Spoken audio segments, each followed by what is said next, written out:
Bueno, veíamos entonces en este apunte que íbamos a comenzar a aplicar las ecuaciones de diseño a partir del mecanismo de 4 barras que están viendo en la pantalla ahora mismo. Entonces, este mecanismo iba a tener un punto P de interés, que es donde se unen los dos vectores del cuerpo rígido que se desplaza en el mecanismo, haciendo que este punto P pues siguiera una ruta definida que discretizábamos con estos puntos que llamamos de control. Entonces, las ecuaciones de diseño están formadas justo por las diadas, que son esas ecuaciones 6A y 6B que se ven en el recuadro amarillo. Y las ecuaciones 7A y 7B son determinadas a partir de las 6A y de 6B. Como ya se conocen los vectores Z2, Z4, Z5 y Z6, pues se pueden determinar los vectores Z1 y Z3. Entonces, este era el problema que habíamos estado revisando, que era un problema de desarrollar un mecanismo que trasladara a los discos por la posición 1, 2 y 3 que están viendo en la pantalla. Y los datos eran los que se muestran ahorita justo también en la pantalla. Los vectores R1, R2 y R3 que están viendo en la parte superior de la pantalla son los vectores que señalan las coordenadas de los puntos de precisión en la imagen que está del lado derecho, 1, 2 y 3. Entonces, con esos vectores R1, R2 y R3 se iban a determinar los vectores R21 y R31. Entonces, aquí estaban los resultados. Entonces, los vectores R21 y R31 no son datos, sino que son obtenidos a partir de los vectores que tenemos en la parte superior. Y los valores de ángulo θ1, θ2 y θ3 son los ángulos que tiene por posición el disco en la posición 1, 2 y 3 respectivamente. De modo que a partir de estos datos, también θ, sí van a determinar los ángulos gamma, que son las restas de estos valores. Recuerden entonces también que gamma era el valor del ángulo que iba a recorrer el mecanismo de 4 barras.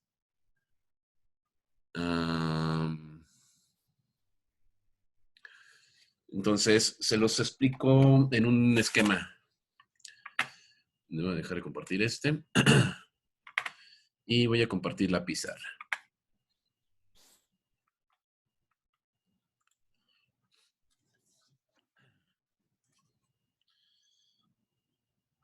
Bien, entonces, el mecanismo de 4 barras.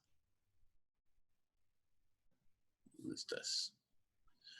El mecanismo de 4 barras es más o menos lo que tengo en la pantalla. Es una barra por aquí, donde esta sería una junta cinemática fija a tierra, a la cual vamos a llamar O2, porque es el pivote de la barra Z2. Luego hay una junta cinemática por aquí, a la cual llamamos A mayúscula, de donde nace una barra que termina en la junta cinemática B. Y luego esta junta cinemática B es el extremo de la barra que tiene por pivote la junta cinemática O4. Se llama así O4 porque aquí está la barra Z4. Y esta pues necesariamente se llama Z3. La Tierra tendrá que llamarse Z1. Entonces, este mecanismo de 4 barras se complementa diciendo que la barra Z3 es en realidad un cuerpo rígido, donde estos otros extremos de ese cuerpo rígido se llaman Z5 y Z6 y se unen en el punto de interés P. Entonces, el punto de interés P es el que recorre la trayectoria deseada a través de lo que ya llamamos puntos de control. Para que eso suceda, debe suceder que, para que eso suceda, debe pasar que la barra Z2 gire un ángulo phi, eso va a jalar a todo el mecanismo, y el desplazamiento de la barra Z4 va a ser psi, mientras que el ángulo del cuerpo rígido es gamma. Entonces ahorita ya tendría sentido que los datos que estamos dando en nuestro problema pues sean phi, gamma y psi. Los voy a poner por aquí para que no se olviden de su nombre. Este se llama Entonces solo hay un actuador. phi. ¿Perdón? Entonces solo hay un actuador en ese Solo un actuador. mecanismo, que sería el que está en... Sería Z2 el actuador. Okay.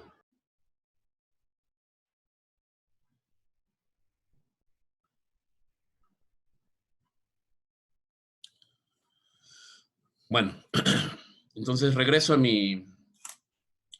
al apunte.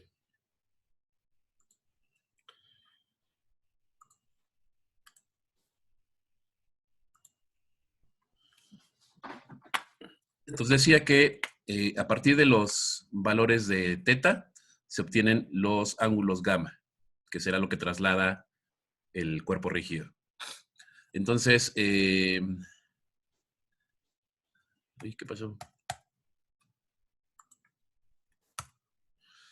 Se sustituían los vectores Z2 y Z4, Z5 y Z6 en las ecuaciones de diseño 6A y 6B respectivamente. Entonces, al hacer eso, ¿sí llegamos hasta aquí todavía? ¿O ya no? Perdón mi falta de memoria. Es que pasa que tengo otro grupo más también de mecanismos y ya no me acuerdo, como le estoy explicando justo el mismo tema a ambos grupos, no me acuerdo en qué nos quedamos con cada quien. Me parece así como déjà vu lo que ya vi en ambos grupos. Entonces, la pregunta es, ¿hasta aquí ya habíamos explicado para seguirme yendo rápido o ya me voy al ritmo normal? Me suena que sí, pero... Sí, yo también me acuerdo de esa diapositiva.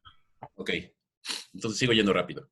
Decía yo entonces que se sustituían los vectores Z2 y Z5 en las ecuaciones de diseño, la que ven como E11, y quedaban estas expresiones en la parte inferior de la pantalla. Y dice allí que los valores azules son incógnitas, perdón, son datos, y los valores verdes son incógnitas. Son 6 valores que serían x2, y2, x5, y5, y coseno de phi2, seno de phi2, coseno de phi3 y seno de phi3. Son 6 datos en total, o sea, el ángulo es el que es una incógnita. Como estamos haciendo multiplicación de binomios, pues debe aplicarse una propiedad distributiva entre ellos. Entonces, esas dos ecuaciones que están en la parte inferior se verían como en la parte superior, ya cuando aplicamos esa propiedad distributiva. Y de estas dos ecuaciones, como son de tipo vectorial, podemos partir en componentes reales y componentes imaginarias. Entonces, solo de la ecuación, la que estoy señalando ahorita, con mi ratón, solo de esa ecuación se determinan estas dos ecuaciones, real e imaginaria. Y de la ecuación de abajo se obtienen estas otras dos ecuaciones. Entonces, en total son 4 ecuaciones escalares que nos ayudarían a determinar 4 datos que tendríamos. Pero minutos antes estaba diciendo que tenemos 6 incógnitas. Entonces, 6 incógnitas con 4 ecuaciones no se puede resolver. De modo que hay que o proponer otras 2 ecuaciones más o quitar dos incógnitas dándolas como datos. Y esa es la opción que realmente hacemos. Damos 2 valores arbitrariamente para que solamente sean 4 incógnitas las que vamos a tratar de resolver con estas 4 ecuaciones. Y pues así ya se puede resolver el sistema. Los datos que vamos arbitrariamente son phi2 y phi3. Pero cuando digo arbitrariamente, no se le crean así a pies juntillas. Realmente son datos que surgen a partir de la experiencia de ya haber resuelto problemas. Entonces, es una habilidad que van a tener que adquirir, pero a partir de practicar mucho este método. Entonces, dice el apunte, sugiriendo el valor de 68 grados y de 114 grados, entonces se sustituyen en las ecuaciones que están allí, E1,3 y E1,4. Al hacer eso, las ecuaciones se transformarían en lo que ya se ve allí, donde solamente hay ahora sí 4 incógnitas, que son las X2, X5, Y2 y Y5. Y este sistema de ecuaciones se resuelve y se determinan entonces esos valores. Y son los que están en el recuadro en color amarillo. De modo que hasta este punto ya tenemos resuelto los valores de los vectores Z2 y Z5. O sea, los de la diada izquierda que veían en la imagen que dibujé hace unos momentos. Entonces, para dibujar, ahora a las barras Z4 y Z6 se debe aplicar la siguiente ecuación de diseño, que sería la 6b que están viendo en la pantalla. Aplicando esa ecuación es básicamente el mismo procedimiento. Se sustituyen los valores que conocemos en la ecuación.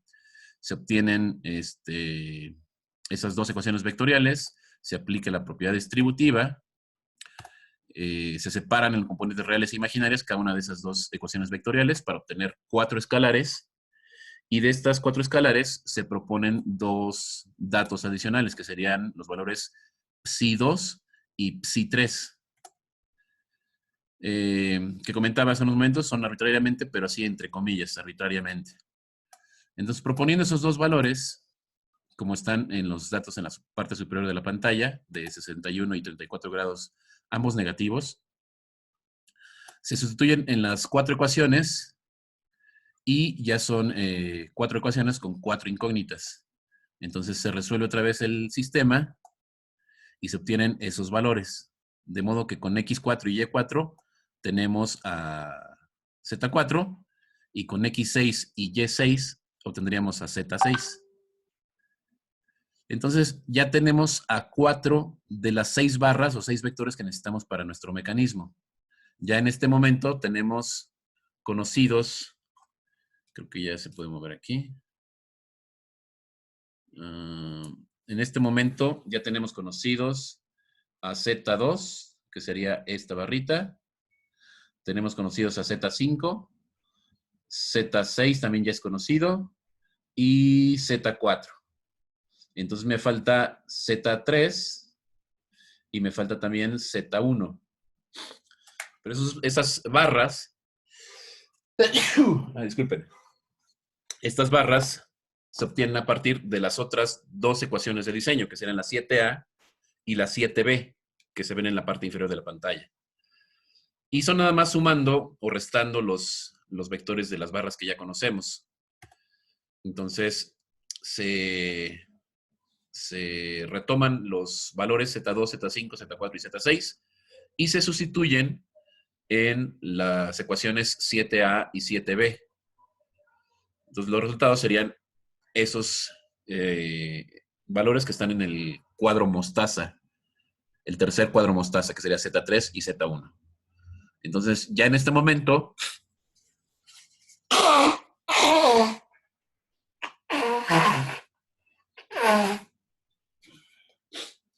perdón, ya en este momento tendremos conocidos a las barras, a las 6 barras Z que conforman al mecanismo de 4 barras con punto de interés. Entonces ya lo que se hace es sustituirlos en una simulación, que es la que se ve en la figura de la izquierda, la figura 13, para la primera posición.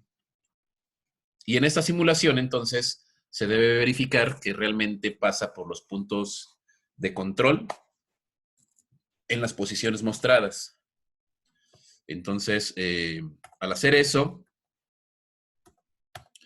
se tiene que hacer además un análisis de posición. Recordarán que en la clase pasada platicábamos que debe suceder que un ángulo que llamamos de presión entre la barra R3, vean la figura a la derecha, la barra R3 y R4, entre estas dos barras hay un ángulo de presión y que decíamos no debería de pasar más allá del rango de 90 grados más menos 50, es decir, 140 grados y 40 grados. Al hacer ese análisis de posición, que es básicamente lo que ya vimos al inicio del semestre, se verifica que pase por todas las posiciones del actuador Z2 y en esa simulación se ve que efectivamente sí pasa por las posiciones requeridas del problema. Este disco estaría representado por esa barra en color azul y las barritas en el sistema coordenado de color morado son las posiciones 1, 2 y 3 respectivamente. Y el mecanismo, que está representado por las barras azules, rojas y verdes, pues efectivamente provoca que sí pase por esas posiciones. Sin embargo, el análisis de posición que se realiza en la gráfica de abajo muestra el valor de este ángulo de presión. Entonces, ese ángulo de presión en la simulación que se ve en la parte superior sería el ángulo que hay entre la barra azul y la barra verde que está aquí. Entonces, no sé si aprecian que en la posición 1, allí, el ángulo es muy pequeño, que sería una zona por aquí, en esta gráfica. Quiere decir entonces que en esa posición, como está saliendo fuera del rango de lo que se recomienda para que tenga el ángulo de presión, el par necesario para moverlo va a ser muy grande. Entonces está sobreesforzando de manera exagerada al movimiento del mecanismo. La simulación, evidentemente, pues muestra que sí se realiza. El análisis de posición muestra que va a costar trabajo que lo realice, pero sí lo va a realizar. Entonces aquí la solución es que el motor que se coloca en el eslabón actuador debería ser un motor que tenga suficientemente tan grande el par que pueda mover sin dificultad a todo el mecanismo.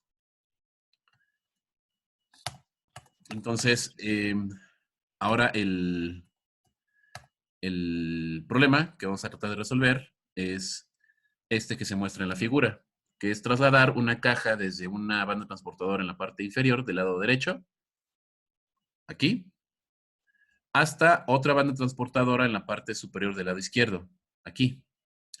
Y para hacer eso, vamos a proponer una posición intermedia que nos ayude a tener puntos de control suficientes para poder sustituir en nuestro método que acabamos de revisar. ¿Preguntas hasta aquí, muchachos, niñas? Yo sí, pero en la diapositiva pasada. ¿Perdón? Yo sí, pero en la diapositiva pasada. Ahí.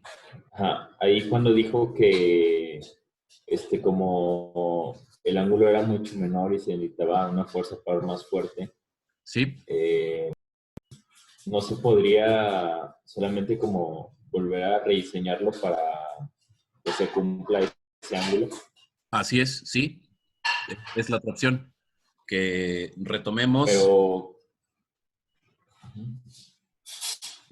el método ahora con valores diferentes de los que propusimos inicialmente. Los que propusimos fueron Phi2, Phi3, Psi2 y Psi3. Entonces, si tenemos valores diferentes de esos ángulos, el resultado va a ser también totalmente diferente. Y entonces tendremos que hacer otra vez otro análisis de posición y a lo mejor con suerte podemos obtener una mejor solución. Entonces aquí la clave son proponer los valores de phi y de psi. y no existe así como una tendencia. Como que... Ok, pero entonces no existe como una tendencia en la que puedo decir de que si doy los valores más chicos me dan un ángulo más grande o Mm, algo así. no, porque... O todo es qué como gran prueba y pregunta esa error. que me acabas de hacer, Rodrigo. Sucede que el problema siempre es diferente. Quien va a dictar la dificultad del mecanismo son justamente las posiciones 1, 2 y 3 del cuerpo rígido que deseamos trasladar. Entonces, el mecanismo siempre va a ser diferente. Para cada valor que demos de phi y de psi, va a ser una solución diferente. Entonces, de hecho, hay tantas soluciones como un número de veces que lo pensemos. O sea, un número infinito de soluciones que nos van a arrojar un mecanismo. Pero habrá algunas que sean muy buenas y unas que sean muy malas. Sin embargo, no hay una manera de poderla determinar. Lo que hacen en varias empresas que se dedican justo al diseño de máquinas es programar sistemas computacionales que vayan probando con algoritmos genéticos estos valores de ángulos. Y entonces cada vez que arrojan una solución, la evalúan en un análisis de posición y deciden qué tan buena es esa solución. Y luego vuelven a hacer el cambio de valores, vuelven a encontrar una solución y así están en un sistema computacional que ahora sí podríamos tener ya, hacer como una, ¿cómo le llamaste? Una Tendencia. tendencia en donde se evalúa cuáles son las mejores soluciones, pero es un proceso iterativo. Ok, ya, Por eso es que necesitamos pues, ayuda ok. de la computación, Uf, porque es difícil atinarle a la primera.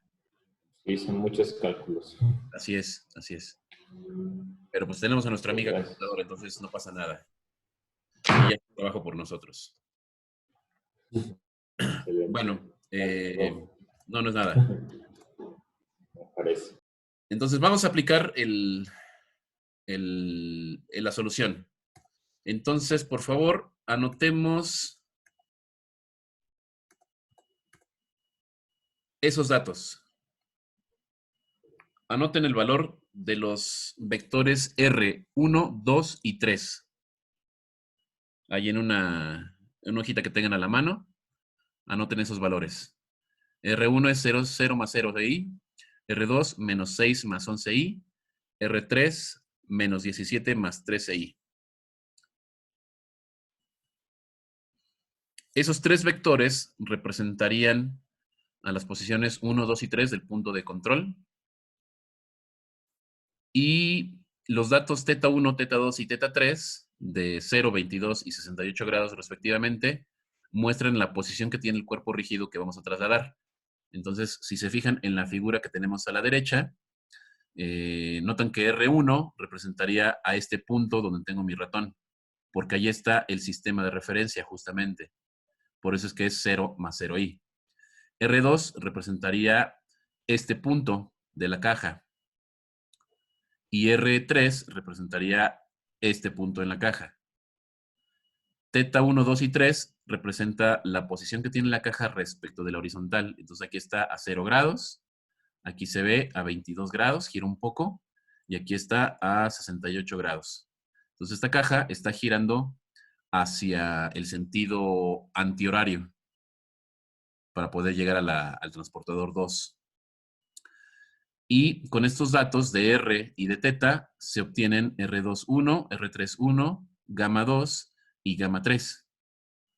Pero esto ya quiero hacerlo con ustedes en el programa. Entonces por eso es que les digo que anoten por favor esos datos y nos pasamos a la pizarra.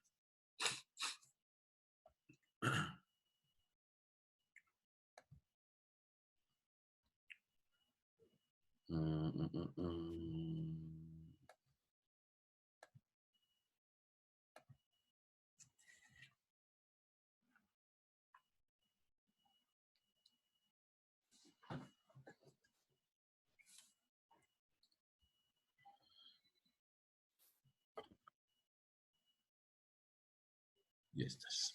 Entonces, voy a anotar aquí la ecuación de diseño para la diada izquierda, que sería Z2 por E a la I phi J menos 1 más Z5 por E a la I gamma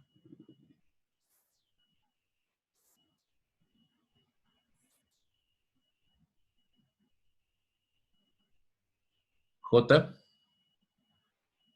menos 1 igual a R J1. Y recordemos, por favor, que J adquiere los valores 2 y 3 para este problema, por lo menos, porque son 3 puntos de control.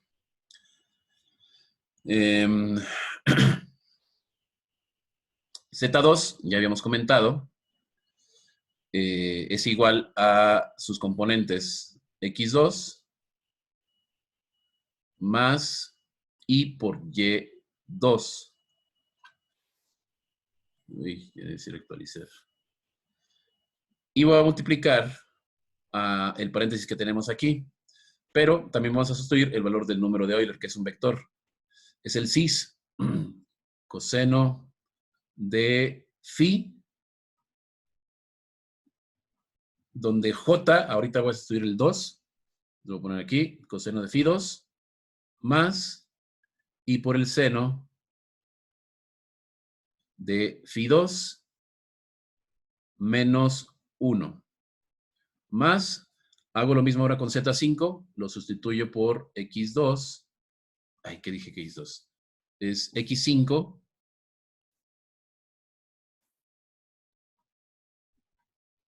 más I por Y5. Ese es el vector Z5.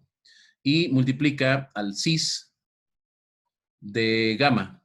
O sea, coseno de gamma 2 más I por el seno de gamma 2 menos 1 y se iguala a R21, que vamos ahorita a sustituir por, le voy a llamar Rx2 más I por Ry2.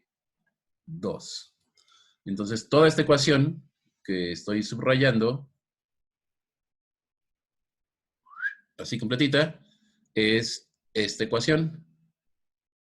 Solo que ya estoy J igual a 2 y las componentes Z2, Z5 y los números de Euler.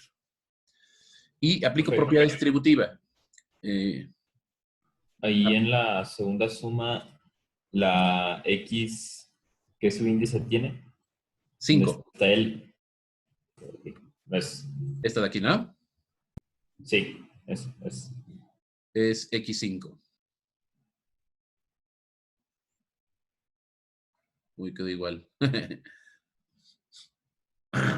Bueno, aplico propiedad distributiva. X2 multiplicaría a coseno de phi 2 más X2 por I por el seno de phi 2 menos X2. Eso es la parte de X. Y ahora multiplico a Y. Sería más I por Y2 por el coseno de phi 2. Aquí se va a multiplicar I por I, o sea, I cuadrada, y ese le voy a sustituir por un menos 1. Sería menos Y2 multiplicando a seno de phi 2 y menos I por Y2, que sería Y2 por menos 1. Entonces, solamente esto, lo que estoy encerrado entre paréntesis, sería el producto que está aquí. Y me falta el segundo. Voy a poner aquí más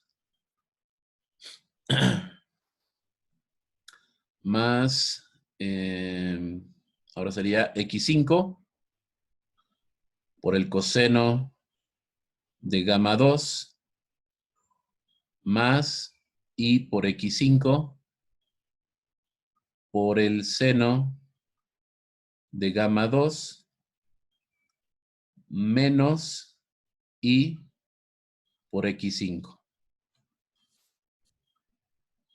Más, ahora voy con y5. Y5 por i por coseno de gamma 2 menos, porque aquí voy a hacer la i cuadrada, menos y5 por el seno de gamma 2 menos i por y5.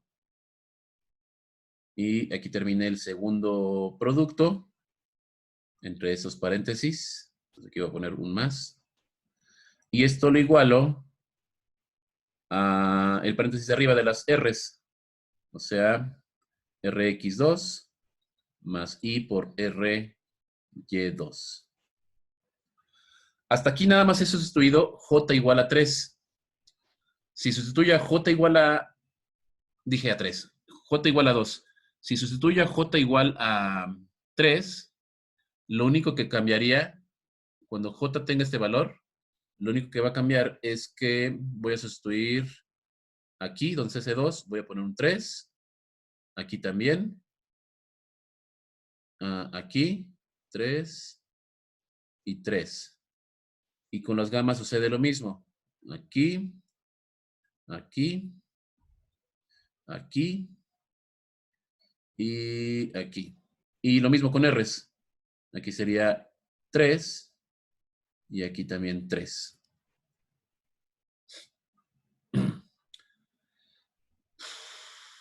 Bueno, reescribo entonces en la parte de arriba ya para sintetizar.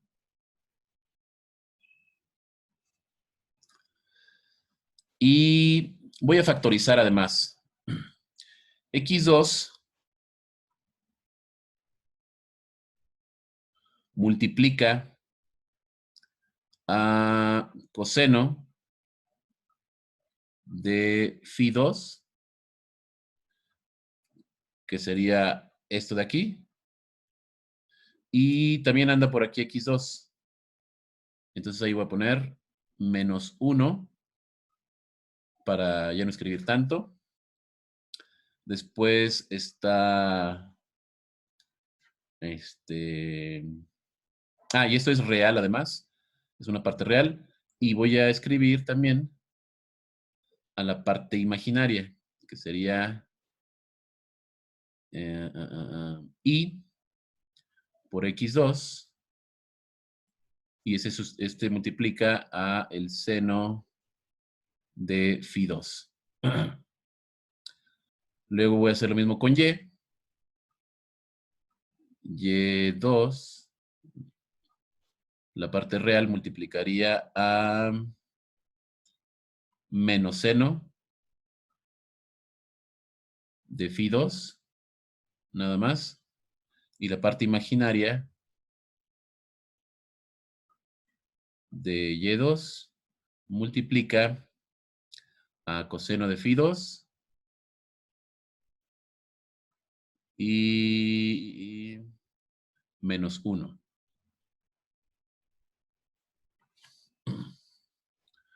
Más, voy a poner aquí toda la parte de abajo de esta ecuación. Voy a sintetizarla como sinteticé la parte de arriba. Entonces aquí sería lo mismo con x5. x5 que multiplica al coseno de gamma 2 menos 1 más la parte imaginaria de x5 y multiplica al seno de gamma 2 más, ahora está y5, la parte real multiplicaría al menos seno de gamma 2 Y la parte imaginaria multiplica ¿dónde ando? Acá está. Coseno de gamma 2 y también multiplica a menos 1. Y esto es igual, nuevamente, a Rx2 más I por Ry2. Vuelvo a escribir ahora, pero ya separando a las ecuaciones en la parte real y en la parte imaginaria.